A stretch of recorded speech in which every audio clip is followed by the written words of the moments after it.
সারা চলাফেরা করছে। কি বলেন, কি আলেমদের কি নাম বুঝতে পারছে? নাম কই বুঝতে পারছে না, নাম তো বুঝতে পারছেই না। যে আলেমদের যত বেশি শাস্তি দিছে, জেলখানা নিয়ে, কারাগারে নিয়ে, সেই আলেম ইনশাআল্লাহ তত বেশি আরো দেখা গেছে কি বর্তমান সম্মানিত আছে। কি বলেন, কথা ঠিক না? বর্তমান যে আলেম আছে, কথা একটা মামুনুল হক সাহেবরে দেখাই যে এইরকম ভাগে কি যে মামুনুল হক সাহেব যে জায়গায় আসে লক্ষ মানুষের উপরে হয়, মাঠে কোনো জায়গায় এরকম ভাগে বর্তমান কি যে নিউজগুলো আসতেছে কোন মাঠে ধরছে এরকম ভাগে কোনো ঘটনা নাই, কোনো মাঠে ধরে না। তাহলে দেখেন তারা কিরম শাস্তি দিছে।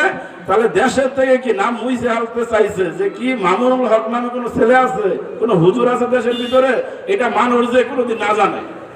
কি বলেন, অত আইসু মান তাশা ওয়া তুযিল্লু মান তাশা ওয়া বিয়াদিকাল খায়র। যে আল্লাহ তাআলা ইজ্জতের মালিক, সম্মানের মালিক কে? সবাই বলেছে দেখি, এক আল্লাহ তাআলা। ইজ্জতের মালিক, সম্মানের মালিক হইল আল্লাহ।